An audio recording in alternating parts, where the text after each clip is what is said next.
What's up YouTube, it's Sean here and I'm back today to give you a review of the Nike Air Force 1 Low Retro in this linen colorway.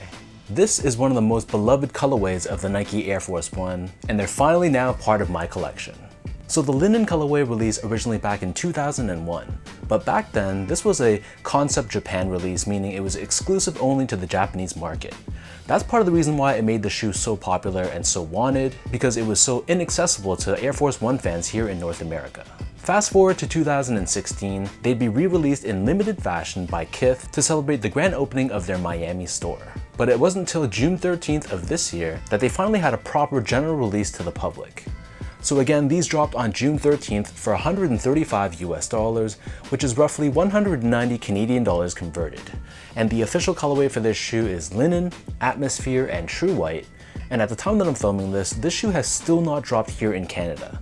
I don't know if the Canadian market just got screwed over or if our shipments just got super delayed, but if you're a Canadian, the only option was to either buy elsewhere around the world or be lucky enough to hit on the Nike Canada website, which was the only Canadian retailer that had these.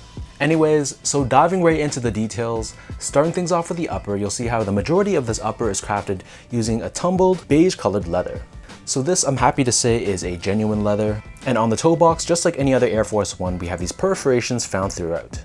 Right above this, we have this small mini swoosh embroidered in pink, and surrounding the front toe cap, we have another overlay of this lightly tumbled beige colored leather.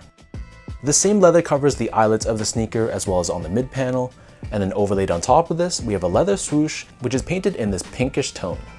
Surrounding the heel of the sneaker, we have more of that beige colored leather, and on the top, we have Nike Air branding embroidered across in this pink tone. For the laces, this pair only comes with one lace option, and they're a flat style white colored lace. Underneath this, instead of a nylon tongue, we have a white colored leather tongue instead. And then on the top of the tongue, we have this tag with Air Force 1 Nike Air branding. The back of the tongue and the interior of the shoe, this is lined in a silky smooth liner, which feels very soft to the touch. And then for the insoles, these come with their typical foam lined insole, and we have Nike Air branding pressed onto the heel in pink. So the upper of the Air Force 1 sits atop this chunky rubber cupsole, which is painted entirely in white. Encased within the cupsole but not visible to the eye, we have Nike Air technology. And then for the outsole, this is your typical Air Force 1 outsole, and it's done entirely in this pink colored rubber. So we have these circular pivot points on the forefoot and the heel, along with Nike branding visible on the medial edge. So that breaks down the look and the construction of this pair. And for those wondering about how these fit, to me these fit like most of my Air Force 1s in my collection, so I personally prefer to go a half size down. My foot measures as a true size 10, slightly on the wider side, and I wear between a half size down, so a 9.5 or a 10 in Air Force 1s depending on the release and the materials that they use.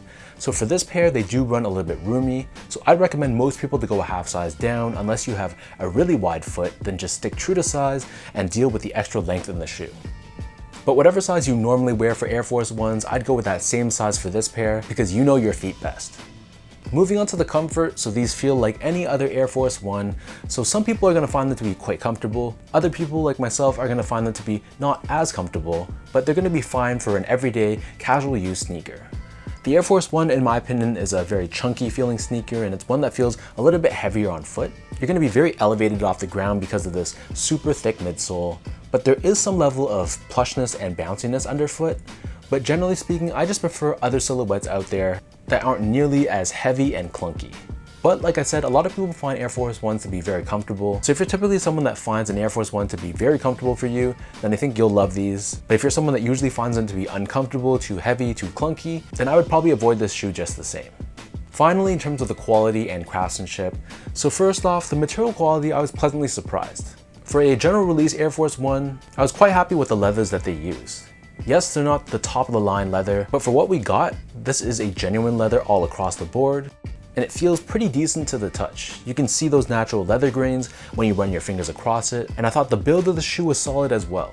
There weren't any major flaws on my pair, the stitch job was good, the paint job was good, the overall construction was solid, so I had no complaints with getting these in hand.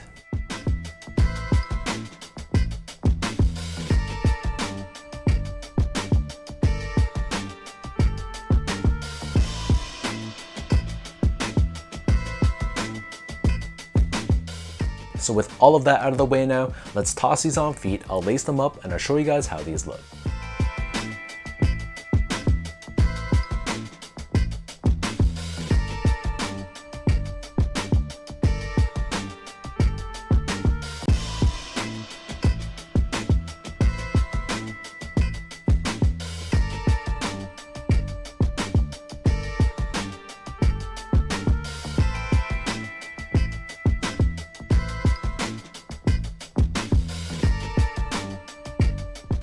When you look at this and you're not aware of its history, it just looks like a plain colorway of an Air Force One, and the only difference is just the color choices. But its legacy and how it was a Japan exclusive in '01 really drives the popularity of this shoe.